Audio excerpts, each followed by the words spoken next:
Ready? And 3, 2, 1, action!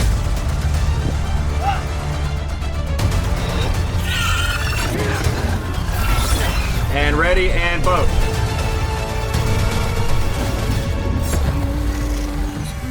Good, cut.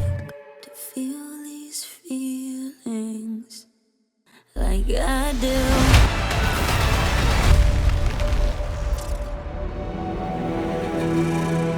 Where does the story take place of the trailer? We are following Neyrelle, which is a sort of a character from the main game of Diablo 4, who is trying to stop hatred from coming to the world of Sanctuary.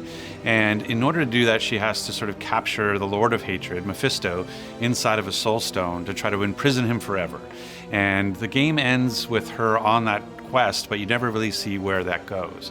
And so where we pick up with Neyrelle in her canoe is with Mephisto trying to corrupt her as she seeks a place to imprison him. 3, 2, 1, camera. Diablo 4 is just one of the coolest brands. It's dark, it's provocative. We wanted to make sure that Diablo 4's first expansion got the attention it deserved. And that's where this live action film came into play. This live action portrays so much that's coming to us with hatred. We're seeing our new class of Spiritborn just jump into the fray, unleashing the Spirit Guardians and just being total badasses. We're introducing a new place to the world of Diablo and Sanctuary called Nahantu. Now, it's existed there before as sort of the southern part of the eastern continent, but we haven't been there yet, at least in Diablo 4. And that new region is filled with lush, dense jungles. The one that we chose was actually deep in the jungles of Thailand. I think the biggest challenge with just bringing to life any fantasy world into live action is staying true to the core essence of that fantasy world. That really led into how we decide who our director's going to be and who the crew's going to be. 3, 2, 1, action! So you need a director who can both have an emotional story and be able to go dark, but also have the ability to understand what it takes to film action and a lot of visual effects. Cut, got him. Cut! Enter Jon Watts. The Jaguar is going to be an empty plate. Yeah. So you can make this be whatever you want. You could put that there behind him or whatever. So if he does the move there, summons the Jaguar, then you have the swirl here. That's great.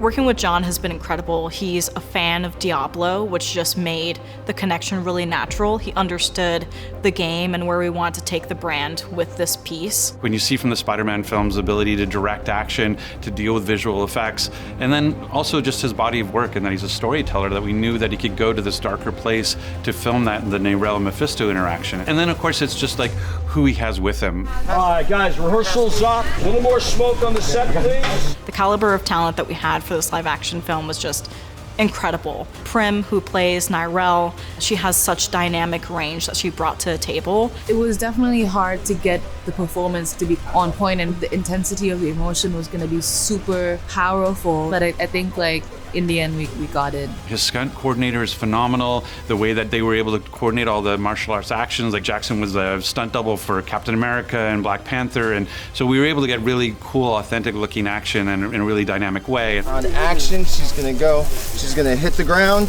she kicks it around, comes and stabs the ground, and then like the centipede comes up. What we really focused on when we started rehearsals was bow staff training. Our goal was to kind of make each character's style similar to their animal style. And then the costume designer was phenomenal. Jon brought his whole Hollywood crew to Thailand with him, and you can really see the results in the piece. We're not done shooting, we still have one more shot. No one knows what it's like Music was just a cornerstone of this piece. to be the bad man. We looked at different things in terms of what would be authentic to the piece, and we really felt like what we wanted was classic and timeless. And that's where we landed on Behind Blue Eyes. Behind blue eyes. We wanted to make sure that we brought in the right vocals and the right artists that could really hit more of that haunting range for us. And Camila just nailed that. She really understood what we were trying to achieve, and she was able to hit that tone that felt so right for this piece.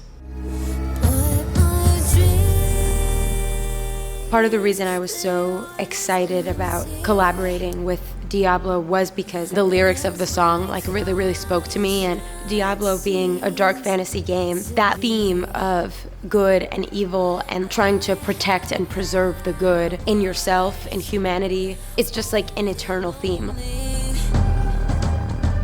My love is vengeance.